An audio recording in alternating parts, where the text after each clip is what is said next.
the topic that no one really cares about aside from a very few commanders out there, MEOWFFICERs. In short, MEOWFFICERs are extra stats and bonuses that are given to fleets to be used in PvE sorties.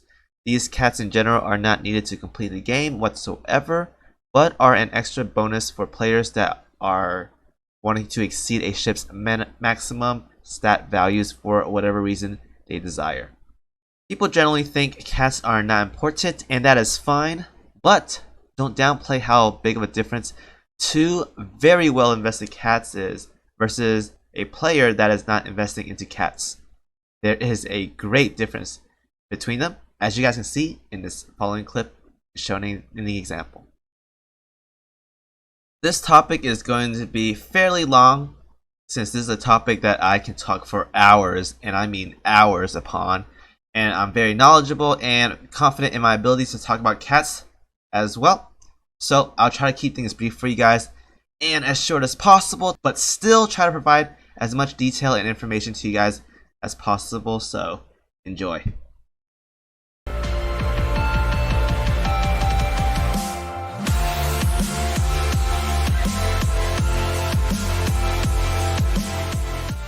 Getting to cats is really easy. First you hit HQ, then Cat Lodge, and poof, you are there. Once you're on that interface, there are a lot of options available on the screen.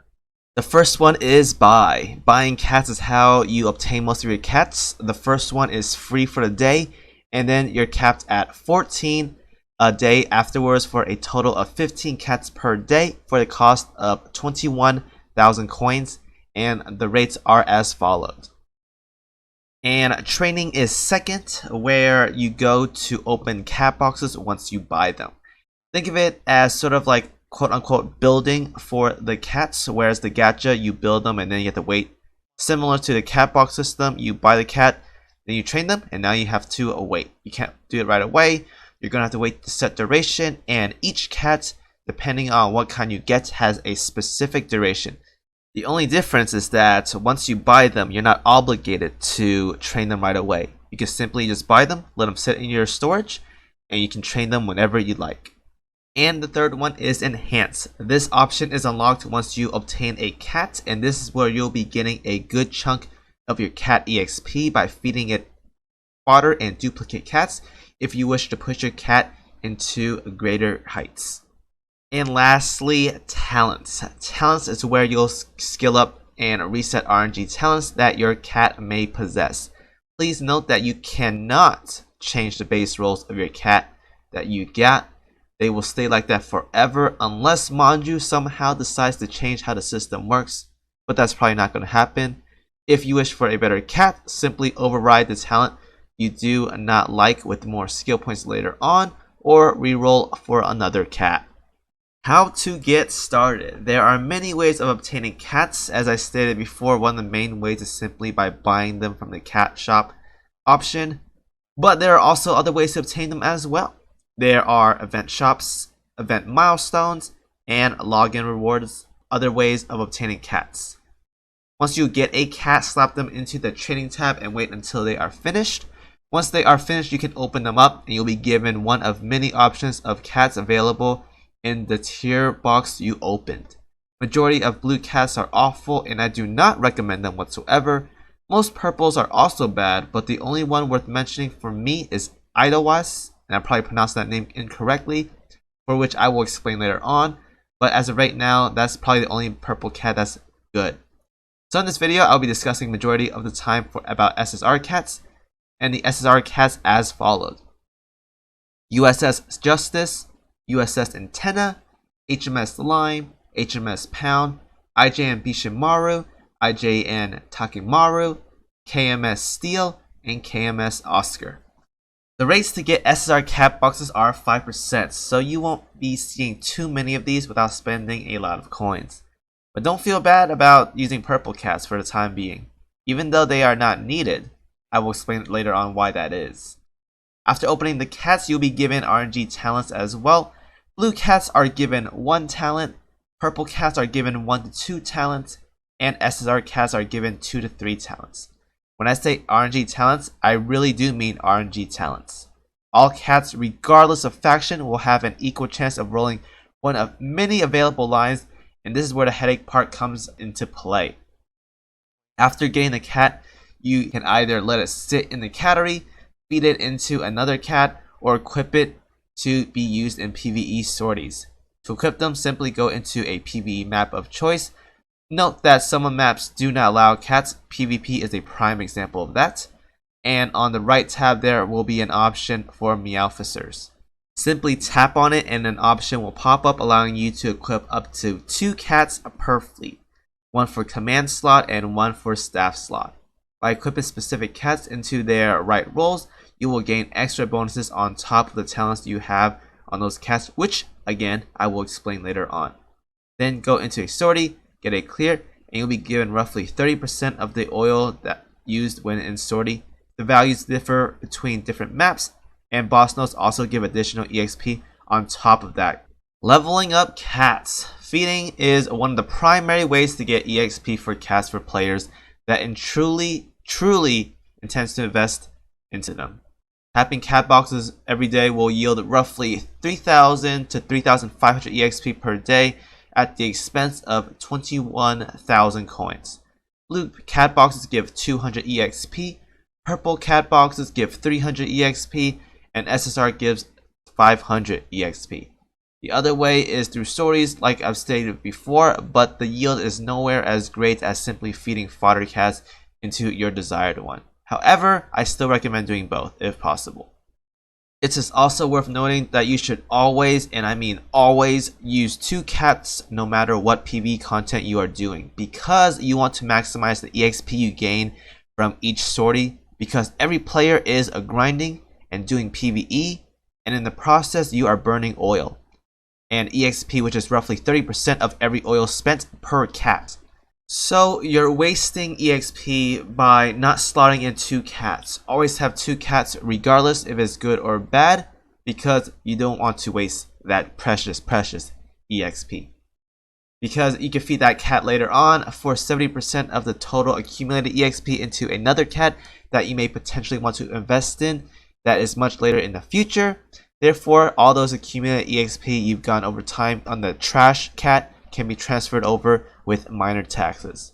You can also gain an additional 20% during the transfer if the cat that you are investing into that is not good is the same exact kind as the cat you desire to work on as well.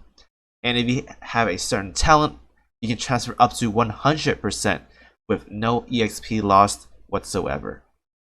Every 5 levels, starting from level 5, you will gain a cat point. A cat point can be used to learn a new talent, up to 5 talents max per cat, or used to level up a normal talent, which I will explain later on. After a cat reaches 5 max talents, they can still learn new talents, but you're going to have to replace an old one. This applies to new skills and old skills that came with the cat and did not came with the cat. And I advise not doing this because you're wasting a talent cat point doing so, which could be used to level up another skill talent instead. You can also reroll your cat talents once you hit level 5 as well, with a 24-hour cooldown once used. But be aware that you cannot change the base of the cat that you got. That will stay forever. You can only change the rolls you got after the base. As you gain levels, 3 main stats will also go up as well. They are called Tactics, Support, and Command.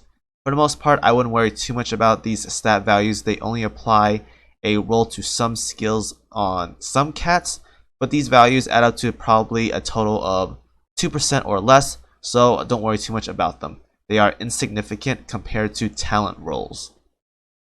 And most players will get to about level 15, 20 no problem, but after that is when the EXP curve becomes very steep.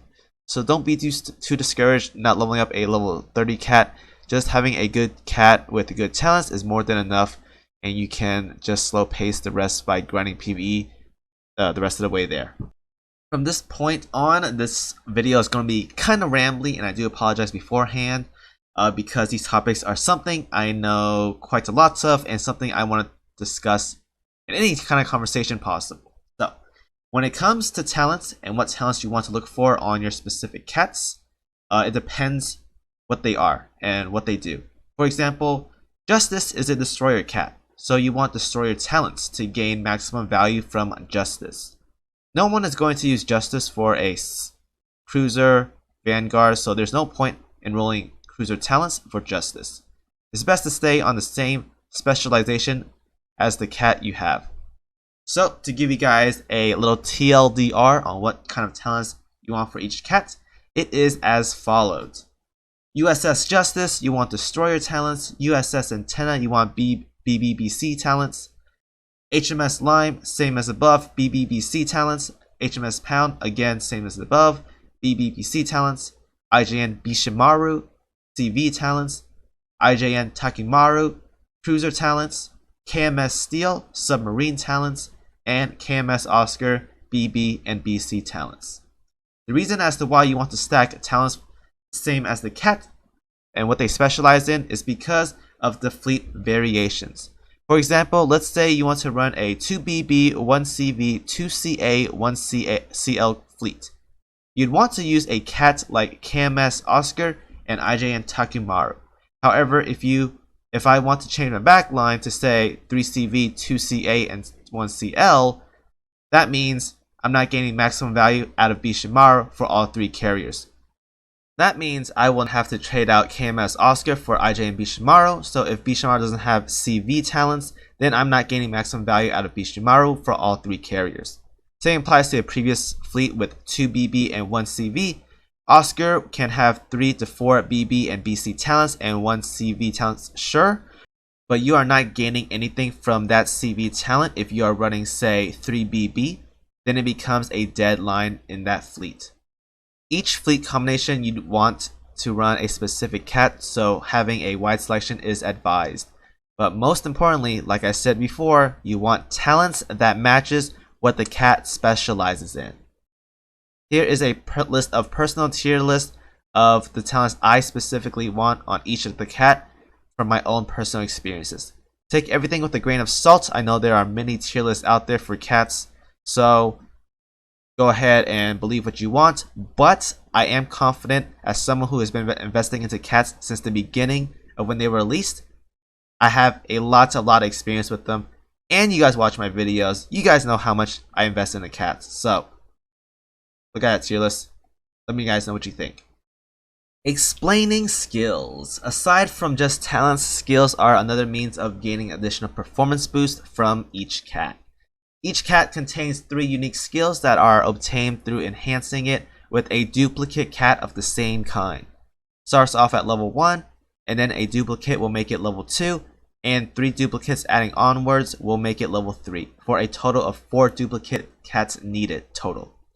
For most part, these values are not that crazy and only add a marginal boost compared to what talents may do for your whole fleet. But some have very nice niche that I highly recommend players that are interested in cats to look into. I've only experienced and played around with a few, but there are a wide selection of unique cat skills out there for people to play around with. My recommendations and advices. So I've given you guys a general idea of how cats work. Now it's time for me to give you guys my personal feedback on each SSR cat and the best way to build them. For the first one, USS Justice, I am not a big fan of Justice, mainly because destroyers aren't used in a lot of difficult content, and by the time you're investing into cats, you're probably going to be working on endgame content, so destroyers are really not that needed as of right now. But if you do want to use Justice, I do recommend a simple double 3% loadout. Destiny is fine as well, not recommended. Torp Destroyer, Rookie Destroyer, and Heart of the Torpedo. USS Antenna, a good BBBC cat that wants a variety. You're not locked into a specific faction, so that's a very good BBBC cat if you need it. It's pretty good. It has a lot of wide variety of skills. I say it's not as good as some of the other BBBC cats, but since it's not locked into a specific faction, I'd say it's good enough and it fits into the command slot, so it's pretty good. Recommended stats or talents. You'd want double 3%, artillery main, rookie battleship, soulful warrior, and destiny is pretty decent as well. HMS Pound, an excellent cat for HMS backline mains, very good for defensive and offensive skills. Recommended talents are double 3%, Artillery main, Rookie Battleship, Soulful Warrior, and Destiny. Again, it's not terrible, but there's better options. If you can get it, go ahead and grab it.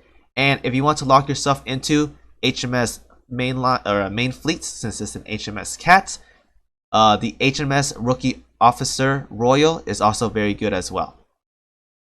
HMS Slime, in my opinion, the best cat in the game. Extremely offensive focused, with all 3 skills being offensive based, and isn't locked into HMS. That's the big one right there. Recommended talents are double 3%, Artillery main, Rookie Battleship, Soulful Warrior. Again, same deal with Destiny. You can grab it, but it's not, I wouldn't recommend it, but if you can, go ahead and do it. And if you want to lock yourself into HMS, Rookie Officer Royal is also another good choice. IJN Bishimaru, one of its kind, the only carrier cat in the game with great skills for carriers. Recommended talents are double 3%, Destiny. This time around, Destiny is absolutely the best line or the best cat for this option is Bishimaru.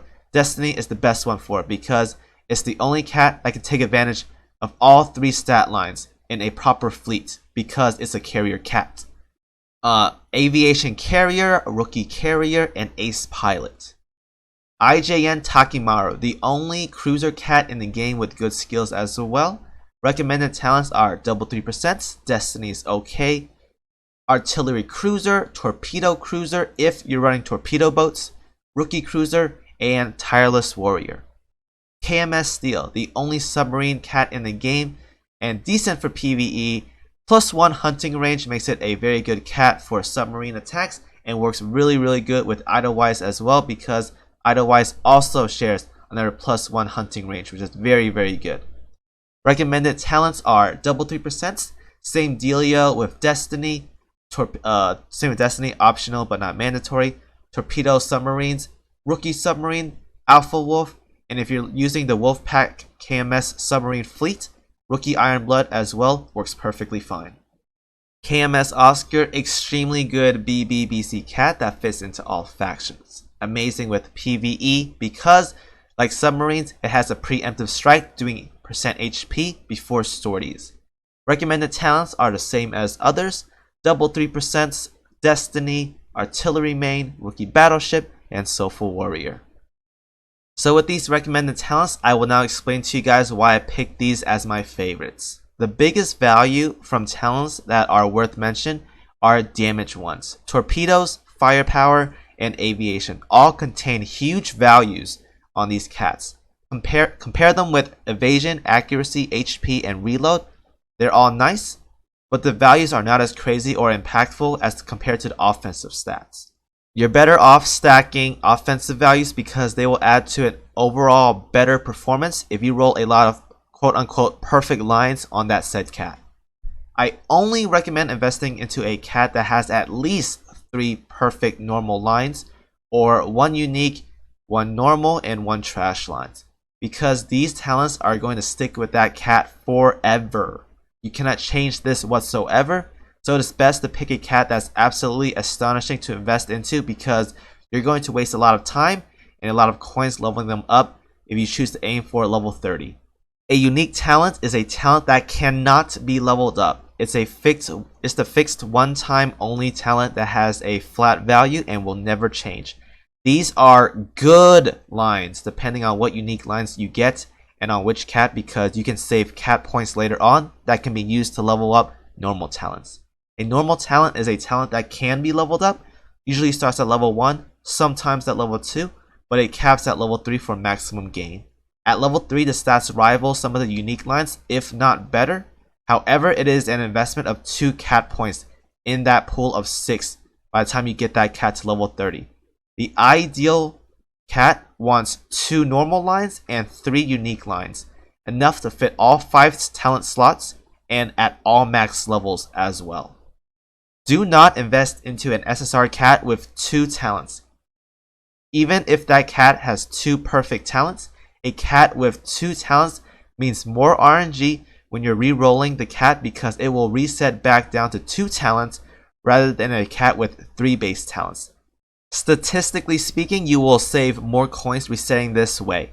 Also, if you are re-rolling your cat, do not use the last cat point on the reset. You want to save that one, hold on to it, reset it the next day. Therefore, you save more coins because the moment you use that last point, you're paying extra coins to reset for information you've already gained, because if it's not a good cat talent, you don't want it, why are you going to invest into it? You're going to pay more money that way, so don't do it. Remember to do your free daily cat boxes every day and train them. A free cat box is 1500 coins saved for 200 EXP, and training one is also another free cat from the daily missions for another 200 EXP and also another 1500 coins saved. Think of it as a minimum of 400 EXP every day and 3000 coins saved simply by grabbing a cat from the cattery every single day and training it. Don't forget to do the weeklies as well. So there you guys go. Everything I know about cats is now compiled into one video. This is an extremely RNG and coin sinky content, but hey, there's no problem with me spending 400 cubes and 300,000 coins during one gacha event, right? Again, these are my personal opinions. I've done cats for months now, almost a year, so I'm pretty confident with the information I'm providing.